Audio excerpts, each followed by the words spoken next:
The sea glittered like spilled diamonds that afternoon, calm but treacherous, just like the people smiling around me. I stood at the edge of the beachside deck, watching my daughter glide down the aisle in white lace. The wind played with her veil, the ocean applauded. I smiled for the cameras, sipped my champagne, and waited. Then he, her groom, leaned toward me. 50,000, he whispered, his lips barely moving, for this luxury wedding, or you vanish from her life forever. I blinked, pretending to misunderstand. My daughter joined him, her manicured hand resting proudly on his arm. Or, she added sweetly, you can enjoy solitude in a nursing home, Dad. I heard they have bingo nights. I smiled, sipped again. The bubbles burned my throat.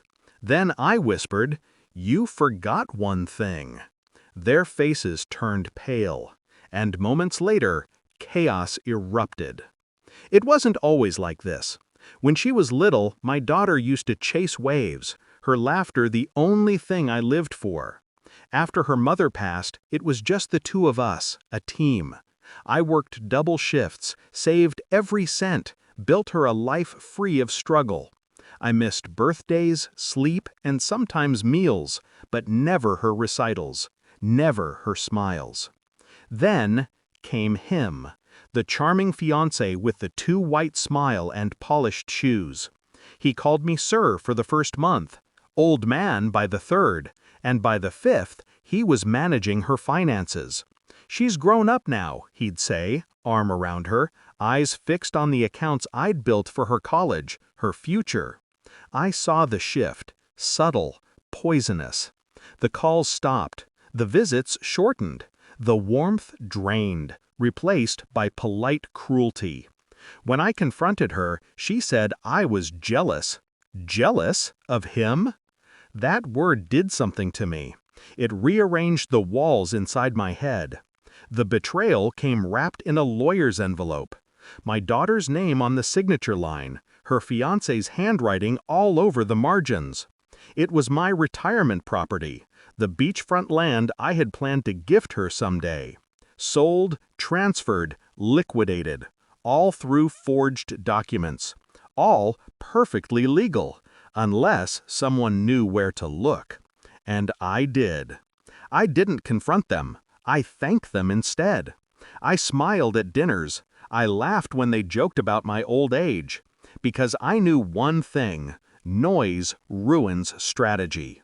While they planned their luxury wedding, I planned my silence. I rechecked every file, every transaction, every trust fund. I moved quietly, restructured my assets, rewrote wills, and transferred ownership, not to her, but to someone else, someone deserving. I hired a forensic accountant. I didn't ask him to fix anything, just watch. I wanted to know where every stolen dollar went, which shell company it landed in, and who would fall when the tide turned.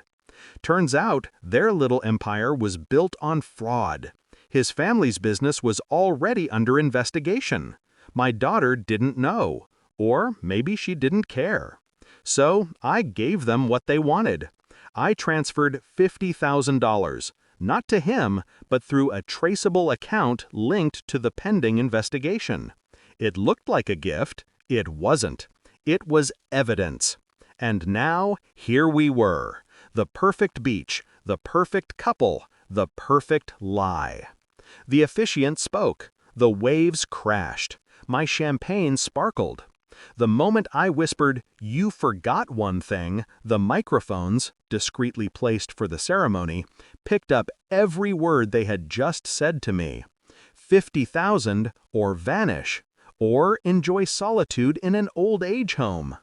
Their voices echoed over the speakers before anyone could cut the feed. Guests froze. Reporters turned their cameras. The officiant stuttered. And then, as if fate was timing her cue, two suited officers approached from the boardwalk, badges glinting under the sun. His company had just been raided, his accounts frozen. My gift, the last transfer, had tied him directly to embezzlement and fraud. He tried to run, she tried to reason, but the sea doesn't bargain. It only takes back what it's owed. I didn't move. I didn't need to. The wind carried their shouting away, replaced by whispers from the guests, disbelief, pity, curiosity. I finished my drink, watched the ocean swallow their future. Later that night, I sat on the empty beach. The decorations fluttered like ghosts.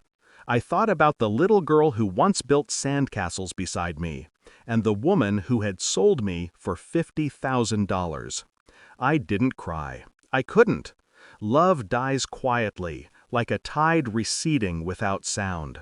She'll have time to think, maybe in a courtroom, maybe in solitude. And him? Well, he's already where he belongs. As for me, I've learned that revenge doesn't always roar. Sometimes it just sips champagne, smiles politely, and whispers one line that changes everything. You forgot one thing, and walks away while the world burns behind it.